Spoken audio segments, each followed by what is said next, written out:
आज हम लोग एनसीईआरटी क्लास 8 के साइंस का chapter number 6 combustion and flame के क्वेश्चन आंसर सॉल्व करेंगे। तो चलिए देखते हैं पहला प्रश्न। List condition under which combustion can take place. दहन को होने के लिए कौन कौन सी परिस्थितियां आवश्यक है। तो इसका आंसर लिखेंगे condition under which combustion can take place are as follows.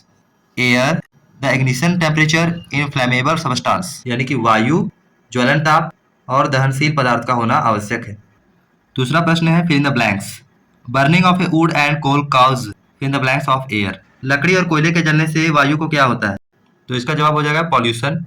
B number प्रश्न है a liquid fuel use in home is. घर में इस्तेमाल होने वाला एक लिक्विड फ्यूल का नाम बताना है। तो मैंने यहाँ एलपीजी लिखा है, आप चाहे तो कैरोसिन भी लिख सकते हैं। सी नंबर प्रश्न है fuel must be heated to its fill in the blanks before it starts burning. तो इसमें हम भरेंगे इग्निशन टेम्परेचर यानी कि ज्वलन ताप। किसी वस्तु का दहन तभी प्रारंभ होता है जब वो ज्वलन ताप तक पहुंचता है। डी नंबर प्रश्न है fire produced oil can not be controlled by यानी ऑयल द्वारा लगे हुए आग को किस चीज से कंट्रोल नहीं किया जा सकता। तो इसमें हम लोग भरेंगे वाटर। पेट्रोल या केरोसिन या डीजल से लगी आग को पानी से नहीं बुझाया जाता। 3 नंबर प्रश्न है explain how the use of CNG in automobile has reduced pollution over cities. तो इसके जवाब में हम लोग लिखेंगे the use of CNG in automobile has reduced pollution in our city because CNG does not produce any poisonous gas on burning. यानी CNG के दहन के बाद कोई भी पॉइजनस गैस रिलीज नहीं होती है, इसलिए ऑटोमोबाइल्स में सीएनजी का प्रयोग करने से प्रदूषण की मात्रा घटी है। चौथा नंबर प्रश्न है compare LPG and wood as fuel यानी लिक्विड पेट्रोलियम गैस और वुड में अंतर करना है, कंपेयर करना है। तो इसका आंसर लिखते हुए लिखेंगे कि LPG burn easily and produce more heat in comparison to wood. दूसरा कंपेरिजन हो जाएगा the calorific value of LPG is more than wood. और तीसरा कंपेरिजन हो जाएगा LPG can easily transported through pipe. 5वां नंबर में आपको कारण बताना है। पहला है water is not use to control fire involving electric equipment यानी कि इलेक्ट्रिकल वस्तुओं से लगी हुई आग को पानी से नहीं बुझाना चाहिए, क्यों। इसका जवाब हो जाएगा water is not use to control fire produce by electric equipment because water is conductor of electricity and may result in electric shock. पानी विद्युत का सुचालक होता है और बिजली से लगे हुए आग को पानी से बुझाने से हमें इलेक्ट्रिक शॉक भी लग सकता है। बी हो जाएगा LPG is better domestic fuel than wood. LPG जो है वो लकड़ी से एक अच्छा ईंधन माना गया है। कैसे। तो इसका आंसर हम लोग लिखेंगे LPG is easily available and produce large amount of heat and does not leave any undesirable substance.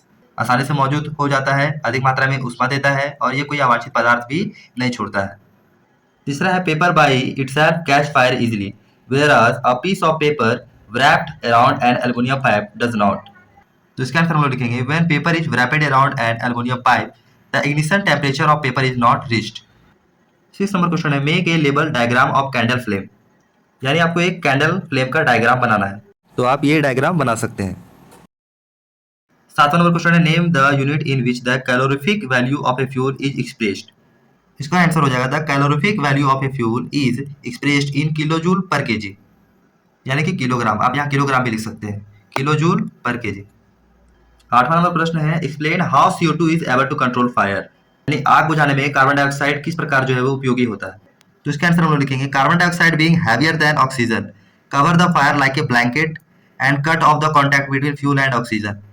Carbon dioxide oxygen की तुलना में भारी होता है और वो एक चादर के जैसा कार्य करता है। वो फ्यूल और ऑक्सीजन का कांटेक्ट जो है वो काट देता है जिससे आग बुझ जाती है।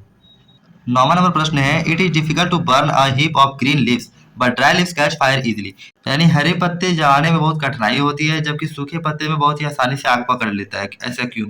इसका आंसर हम लोग लिखेंगे green leaves contain lots of water so it's prevent the burning of green leaves.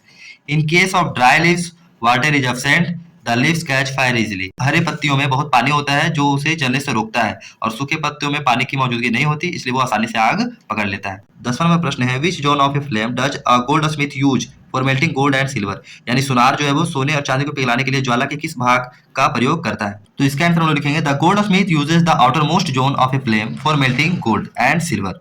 सुनार सोने और चांदी को पिघलाने के लिए ज्वाला के सबसे बाहरी लेयर का इस्तेमाल करता है। 11वां नंबर प्रश्न है in an experiment 4.5 kg of a fuel was completely burned the heat produced was measured to be 180,000 kilojoule calculate the calorific value of the fuel.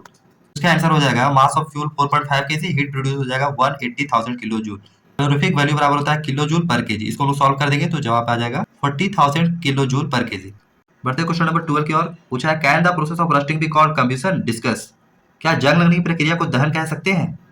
तो इसका आंसर हो जाएगा yes, because rusting also take place in the presence of air and humidity. यानी कि हाँ, क्योंकि जंग लगने की जो प्रक्रिया है वो भी वायु और आर्द्रता की मौजूदगी में ही होती है। क्वेश्चन नंबर 13 है Abida and Ramesh they are doing an experiment in which water was to be heated in a beaker. Abida kept the beaker near the wick in the yellow part of the candle flame. Ramesh kept the beaker in outermost part of the flame. Whose water will get heated in shorter time? अबीदा ने beaker को yellow वाले part के नजदीक रखा है flame के, और रमेश ने सबसे आउटर मोस्ट पार्ट के नजदीक रखा है। तो किसका जो बीकर है वो जल्दी गर्म होगा? इसका आंसर हो जाएगा the water of Ramesh beaker will get heated in A shorter time because the outer most part of the flame is hottest. क्योंकि ज्वाला का सबसे बाहरी भाग सबसे ज्यादा गर्म होता है, इसलिए रमेश का बीकर जो है वो जल्द ही गर्म होगा। यहाँ आपका चैप्टर होता है समाप्त। Thank you very much for watching this video. ऐसे ही और भी एनसीईआरटी सॉल्यूशन चाहते हैं तो चैनल को सब्सक्राइब करें। Wish you all the best. मिलते हैं किसी और वीडियो में।